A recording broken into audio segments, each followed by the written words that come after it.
جس انسان میں وفاداری نہیں، اس سے دوستی کا مطلب ہے خود کو ذلیل کرنا۔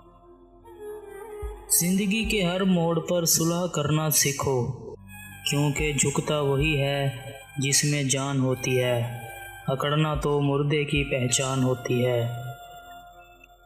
اگر کوئی تم سے بھلائی کی امید رکھے تو اسے مایوس مت کرو، کیونکہ لوگوں کی ضرورت کا تم سے وابستہ ہونا تم پر اللہ کا خاص کرم ہے۔ اخلاق ایک دکان ہے اور زبان اس کا تالا ہے۔ تالا کھلتا ہے تو معلوم ہوتا ہے کہ دکان سونے کی ہے یا کوئلے کی۔ لوگوں کے عیب سے اس طرح غافل ہو جاؤ جیسے سوتے وقت تم دنیا سے غافل ہوتے ہو۔ گناہ پر ندامت گناہ کو مٹا دیتی ہے، اور نیکی پر غرور نیکی کو تباہ کر دیتا ہے۔ ایسی غربت پر صبر کرنا جس میں عزت محفوظ ہو، اس امیری سے بہتر ہے جس میں ذلت و رسوائی ہو۔ جو شخص تمہارا غصہ برداشت کر لے اور ثابت قدم رہے تو وہ تمہارا سچا دوست ہے۔ دوست کو دولت کی نگاہ سے مت دیکھو، وفا کرنے والے دوست اکثر غریب ہوتے ہیں۔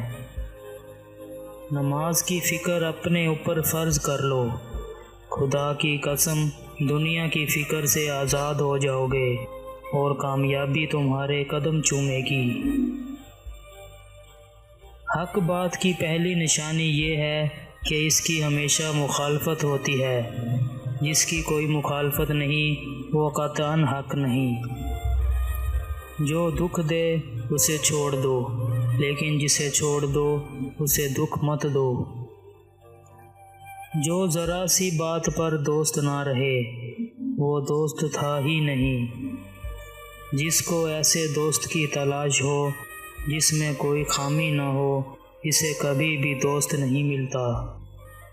زندگی کی اصل خوبصورتی یہ نہیں کہ آپ کتنے خوش ہیں، بلکہ زندگی کی اصل خوبصورتی تو یہ ہے کہ دوسرے آپ سے کتنا خوش ہیں۔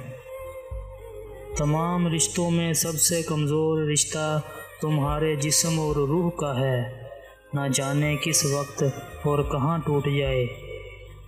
لوگوں سے یاد نہ کرنے کا شکوہ مت کرو، کیونکہ جو انسان اپنے رب کو بھول سکتا ہے وہ سب کو بھول سکتا ہے۔ جو تمہاری خاموشی سے تمہاری تکلیف کا اندازہ نہ کر سکے، اس کے سامنے زبان سے اظہار کرنا صرف لفظوں کو ضائع کرنا ہے۔ یقین کی حالت میں سونا شک کی حالت میں نماز پڑھنے سے بہتر ہے۔ اے میرے اللہ مجھ پر کرم یہ فرمانا۔